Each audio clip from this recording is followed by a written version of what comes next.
Randy Orton making his long way to return after 4 months. And, a hot return attacking Seth Rollins. And the next night on Raw, we're thinking he's going after Seth.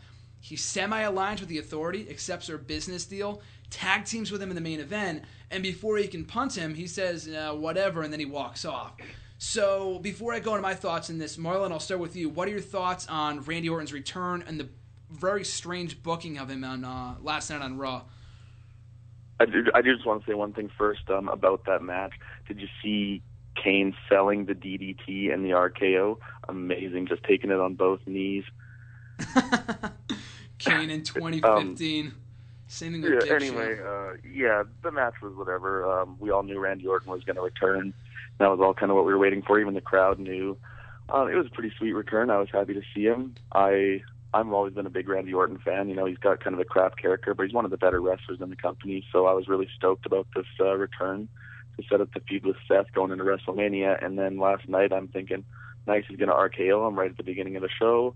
Okay, he's going to RKO him right here while he's talking to the Authority. Oh, he's going to punt him. Oh, well, he won't actually punt him, but he's going to RKO him. Okay, he did nothing. What's going on? So, obviously the match is still going to happen. He'll turn on him next week or the week after or something, but it's just, that's one less week they could use to build the feud. So I don't know, it's kind of weird for me right now. I'm just interested to see what they're going to do with it. That's exactly it. They have, at this point, 4 or 5 weeks, so less than 5 weeks or 4 more Raws to build the WrestleMania. So I don't know at what point they're waiting to have Randy Orton turn on Seth Rollins. Like, I thought the perfect time to do it was on Monday night after the match or during the match, whatever. Like, they booked him to come back and have him attack Seth Rollins. Like, the booking of it at the pay-per-view was great. And the way they did it, and I thought on Monday they would have him attack him again or something along those lines. Like, I understand the approach they're taking with the slow burn, but they did that in November. Like, they've already done Well, bring him back a month ago then. Exactly. Then why? That's exactly it. Why not bring him back right after the Rumble or in the Rumble He could have been in the itself? match at the Fastlane pay-per-view. That's exactly it. Then you could have done something. Yeah, well, exactly. Have him in the 6th man instead of Big Show or Kane, God forbid, and then have him turn on Seth there. Like, they only have 5 weeks. Yep. So, like, I don't think they're looking at the calendar here because Undertaker's not back yet, and neither is Sheamus, and, like, I have no idea what Bryan's doing at WrestleMania.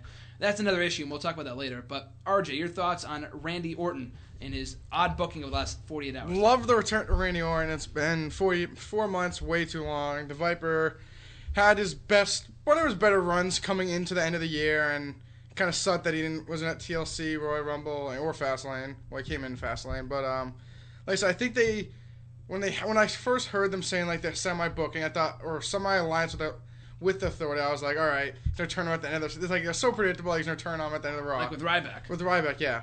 But I think what I thought was like what they should have done, like maybe he goes to punt him and then Rollins just rolls out of the ring, like without him doing anything. The Seth Rollins kind of like. It like made like, all right, is this not happening now? Like, are they going a different direction with Seth Rollins and Orton? Like, I didn't really understand what they were doing. I felt like they probably obviously will work on the feud and probably like SmackDown or Raw, they'll probably kick it off with, or eventually turning on him. But maybe they're not gonna do that. Maybe they go a different direction. I don't know.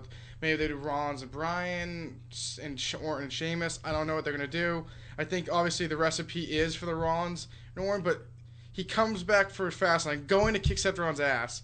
The next night they have a semi-alliance. That always happens. Like, okay, then they usually connect at night and turning on him. So it was kind of awkward how they had him RKO Jamie Noble, I think it was, and then like kind of scared away Joey Mercury, and then he picked Seth Rollins up and just left. It was so random and weird. So I think SmackDown, I think they have to turn, like, I don't think the 5 weeks thing's as big as you're making a deal. I think you're a little high on the 5 weeks left. I don't think it really matters. If they build it correctly, it won't matter how long they take. But it is what it is. Hopefully they decide to turn anyone sooner rather than later.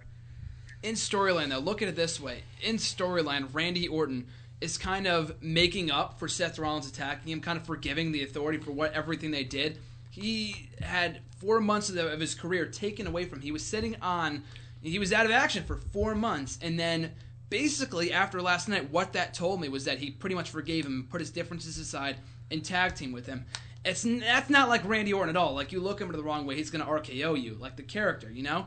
So the booking of that whole thing last night, I just don't get. And I understand what they're doing. Like, a lot of people like the slow burn approach. I like that too. What they did last year, like you said, one of the better runs that he's had in quite some time, was awesome. And I thought the attack was great. And to Marlon's point, I didn't think of that, but you could have brought him back a month ago and did that then. I just think, like Marlon said, we need all the weeks that we can get with them feuding with one another. And like you said, maybe they change the direction. Maybe they do a tag team match at WrestleMania. I really have no idea. I think they're better off doing a one-on-one match. We'll have to wait and see.